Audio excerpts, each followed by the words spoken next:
6월 27일 월요일입니다. 오늘 우리에게 주시는 하나님의 말씀은 마태복음 13장 17절로부터 23절까지 말씀입니다. 내가 진실로 너희에게 이르노니 많은 선지자와 의인이 너희가 보는 것들을 보고자 하여도 보지 못하였고 너희가 듣는 것들을 듣고자 하여도 듣지 못하였느니라. 그런즉 씨 뿌리는 비유를 들으라. 아무나 천국 말씀을 듣고 깨닫지 못할 때는 악한 자가 와서 그 마음에 뿌려진 것을 빼앗나니 이는 곧 길가에 뿌려진 자요. 돌밭에 뿌려졌다는 것은 말씀을 듣고 즉시 기쁨으로 받되 그 속에 뿌리가 없어 잠시 견디다가 말씀으로 말미암아 환난이나 박해가 일어날 때는 곧 넘어지는 자요. 가시떨기에 뿌려졌다는 것은 말씀을 들으나 세상의 염려와 재물의 유혹에 말씀이 막혀 결실하지 못하는 자요. 좋은 땅에 뿌려졌다는 것은 말씀을 듣고 깨닫는 자니 결실하여 어떤 것은 100배, 어떤 것은 60배, 어떤 것은 30배가 되느니라 하시더라. 아멘. 오늘 본문에서 예수님은 씨 뿌리는 자의 비유를 제자들에게 풀어주고 계십니다. 여기서 씨 뿌리는 자는 바로 예수님이겠죠. 예수님이 뿌린 씨는 하나님의 말씀이고 뿌려진 밭은 사람의 마음, 심령입니다. 이 비유의 핵심은 씨 뿌리는 자가 아니라 뿌려진 씨를 받아들이는 밭의 상태, 곧 사람의 마음의 상태가 어떠한가에 따라서 이 결과가 달라진다는 것이죠.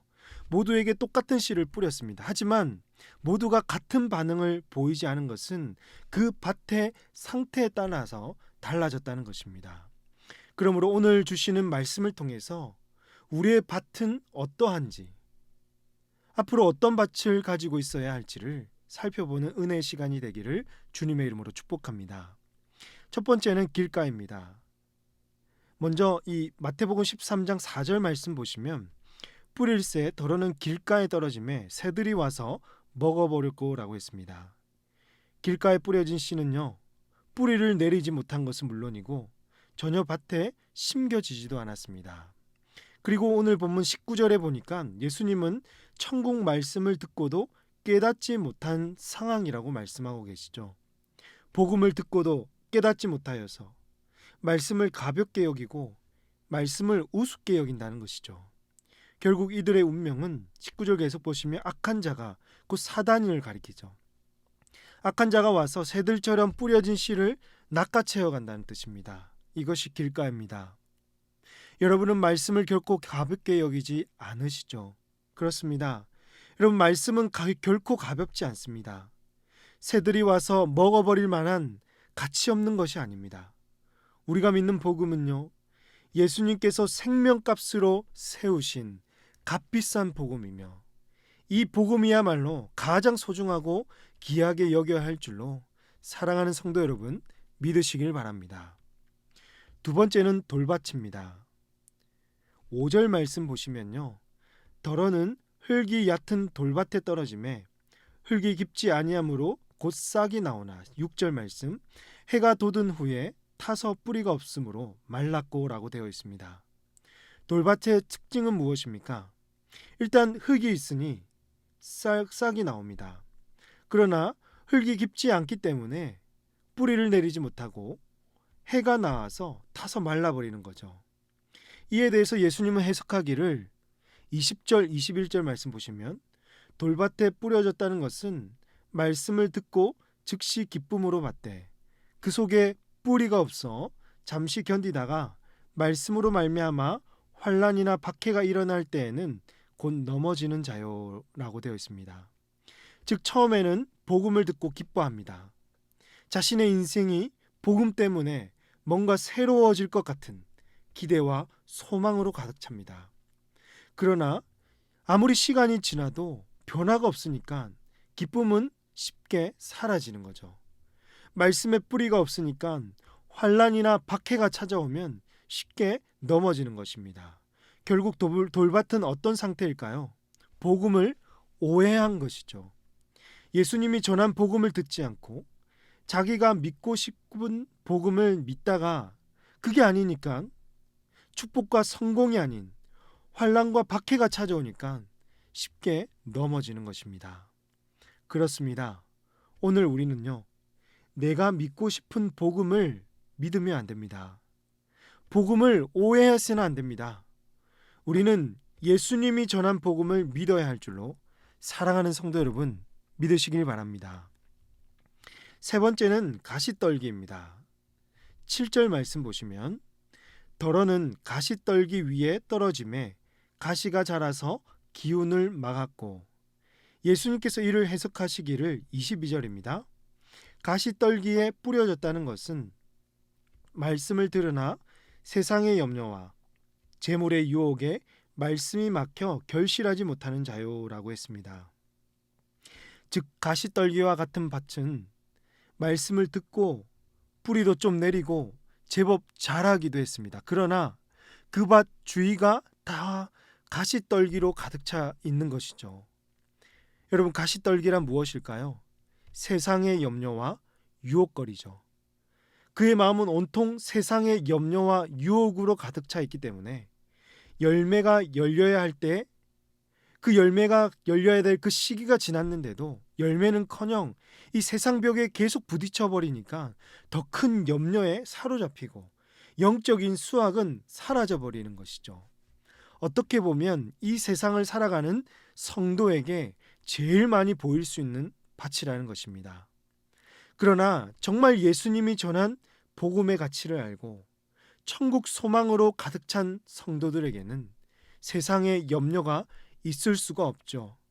주님의 통치 아래에서 사는 자들은 하나님의 인도를 전적으로 신뢰하기 때문에 모든 삶을 주님께 맡기며 세상의 염려보다는 영적인 열매가 그의 삶에 풍성하게 맺히게 되는 것입니다. 사랑하는 성도 여러분, 우리 안에 있는 모든 세상의 가시떨기는 다 사라지고 하늘 소망, 천국의 보화로 가득 찬 저와 여러분이 되시기를 주님의 이름으로 축복합니다. 그렇다면 오늘 성도들에게 있어야 하는 밭은 무엇일까요? 바로 열매가 풍성하게 맺히는 좋은 땅입니다. 8절 말씀 먼저 보시면 덜어는 좋은 땅에 떨어짐에 어떤 것은 100배, 어떤 것은 60배, 어떤 것은 30배의 결실을 하였느니라. 예수님이 이를 해석하기를 23절입니다. 좋은 땅에 뿌려졌다는 것은 말씀을 듣고 깨닫는 자니 결실하여 어떤 것은 100배, 어떤 것은 60배, 어떤 것은 30배가 되느니라 하시니라. 아멘. 즉 좋은 땅을 가진 자는 말씀을 듣고 깨닫는 자입니다. 그의 마음에 하나님의 말씀을 심고 그 말씀대로 믿고 순종하며 살아가면 그의 노력 때문이 아니라 하나님이 주시는 그 풍성한 은혜로 100배, 60배, 30배의 결실을 얻게 되는 것입니다. 그러므로 사랑하는 성도 여러분, 우리의 마음밭을 날마다 기경할 수 있기를 바랍니다. 그리하여서 하나님 나라의 복음이 심겨지고 순결하게 그 말씀 따라 살아가심으로 하나님께서 우리에게 베풀어 주시는 그 100배, 60배, 30배의 열매가 저와 여러분의 삶에 풍성하게 열리게 되시기를 주님의 이름으로 축복합니다. 기도하시겠습니다. 하나님 아버지, 씨 뿌리는 자의 비유를 통해서 우리의 마음밭을 보게 하시니 감사합니다. 아무런 열매를 맺지 못하는 길가나 돌밭, 가시떨기와 나무와 같은 밭이 되지 말게 하여 주시고 하나님의 말씀을 심고 하나님 주신 열매를 맺는 좋은 땅이 되게 하여 주시옵소서. 이를 위해서 예수님이 전한 복음을 믿고 그 말씀대로 순종하며 살아가는 우리 모든 성도들 다 되게 하여 주시옵소서. 이 모든 말씀을 우리 구주 예수님의 이름으로 기도하옵나이다. 아멘. 오늘 말씀을 기억하시며 기도하시고 주간 기도 제목에 따라서 부산과 민족, 우리 성도들의 한 주간의 삶을 위해서 기도하겠습니다. 부산과 이 지역에 복음이 심겨지고 구원받는 영혼들이 넘치도록 한국교회 지도자들과 한국교회 부흥을 위해서 우리 성도들 한 주간 삶을 지켜주시고 주신 말씀 붙들며 승리하는 삶이 되어지도록, 특별히 우크라이나 전쟁이 멈추고 회복될 수 있도록 그곳에서 사역하시는 선교사님들을 위해서 이 시간 합심해서 기도하도록 하겠습니다. 기도하십니다.